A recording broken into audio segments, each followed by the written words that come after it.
गुरु प्यारी साध संगत जी, राधा स्वामी जी। साध संगत जी, हम जो भी कर्म करते हैं उनका फल हमें ज़रूर मिलता है। अगर बुरे कर्म करते हैं तो बुरा फल मिलता है, बुरा नतीजा भुगतना पड़ता है। और अगर अच्छे कर्म करते हैं तो अच्छा फल मिलता है, अच्छा नतीजा मिलता है। ये एक बहुत पुराने समय की बात है। एक औरत जब भी अपने परिवार के लिए रोटी बनाती तो फिर वो एक फालतू रोटी बना लेती थी और उस रोटी को अपने घर की बाहर वाली खिड़की पर रख देती थी ताकि कोई भूखा व्यक्ति या ज़रूरतमंद व्यक्ति उस रोटी को खाकर अपनी भूख मिटा सके।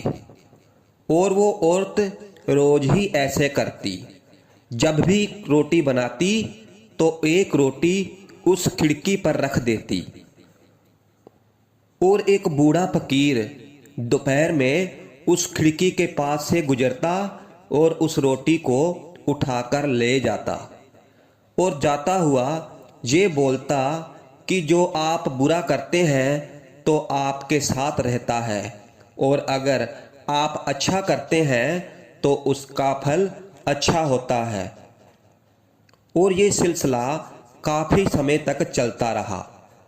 वो औरत रोज खिड़की पर रोटी रख देती और वो बूढ़ा फकीर रोज आता और रोटी को उठाकर ले जाता और जाता हुआ वही शब्द, जो आप बुरा करते हैं तो वो आपके साथ रहता है, और आप अगर अच्छा करते हैं तो उसका फल अच्छा ही होता है, ये कहता हुआ वहाँ से चला जाता। और फिर उस फकीर के मुंह से एक ही शब्द रोज सुनते सुनते वो औरत परेशान हो गई। उसने सोचा कि कितना स्वार्थी व्यक्ति है ये बूढ़ा।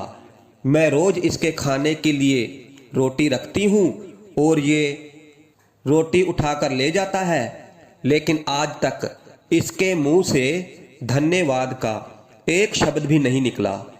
और पता नहीं रोज क्या एक ही शब्द बुड़बुड़ाता रहता है। मुझे तो उसके बोले गए शब्द का मतलब ही समझ में नहीं आता। फिर उस औरत ने निश्चय कर लिया कि वो अब उस बूढ़े से पीछा छुड़वाएगी।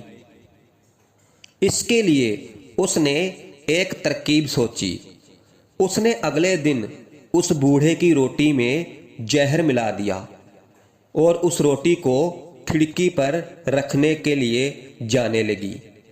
और जब वो रोटी उस खिड़की पर रख रही थी तो उसका हाथ कांपने लगा और उसने सोचा कि मैं ये क्या करने जा रही थी, ये तो पाप है।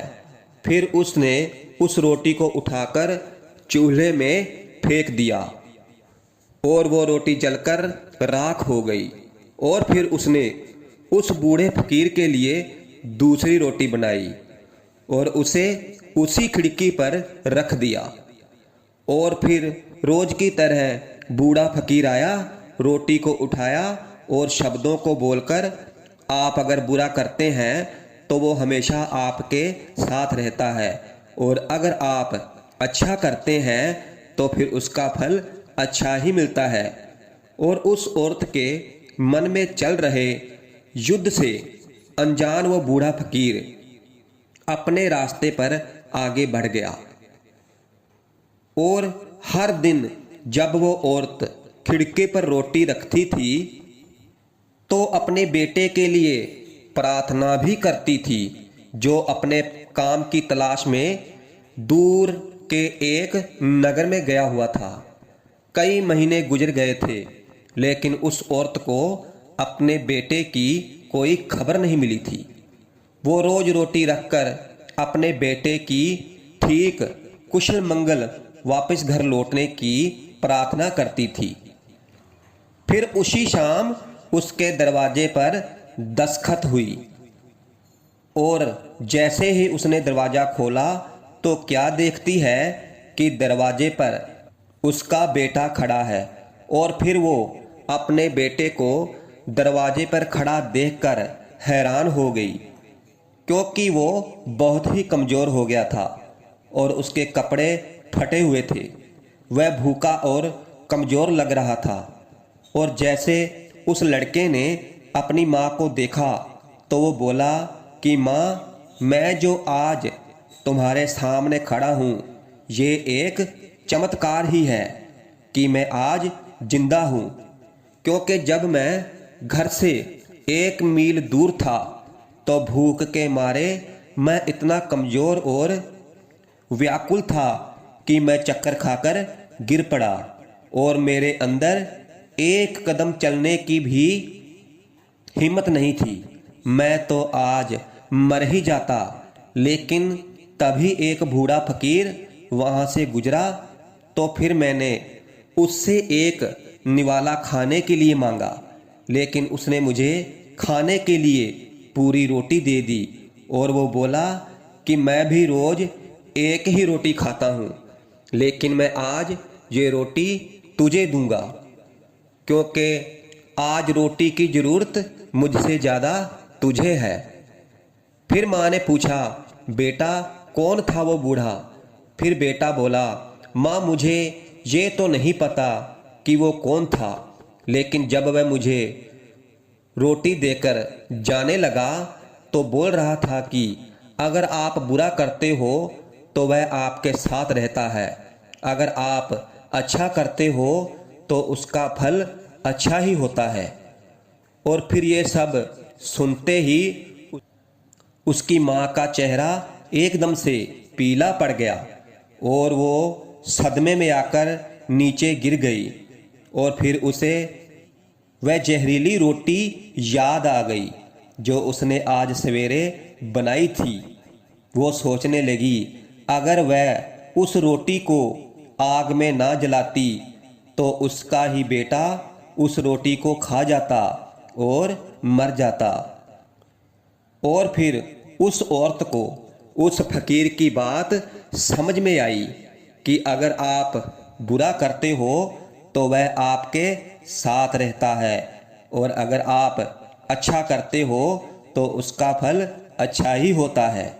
तो साथ संगत जी, हमें इस कहानी से यही शिक्षा मिलती है कि हमें हमेशा अच्छा ही करना चाहिए, भले ही उस समय उसकी सराहना ना की जा रही हो, लेकिन जब उसका फल मिलता है तो आत्मा को बहुत शांति मिलती है। इसलिए साथ संगत जी, हमेशा उस परमात्मा से डर कर रहना चाहिए और सतगुरु के भाने में रहना चाहिए। कभी भी कोई गलत काम नहीं करना चाहिए। हमेशा उस परमात्मा को अपने साथ देखना चाहिए कि अगर हम बुरा कर्म कर रहे हैं तो देखना चाहिए कि वो परमात्मा हमारे साथ है। इसलिए कभी भी ऐसा काम नहीं करना चाहिए कि जिससे किसी को दुख हो, तकलीफ हो। हमेशा अपने सतगुरु के बताए हुए अनुसार भजन सिमरन करना चाहिए।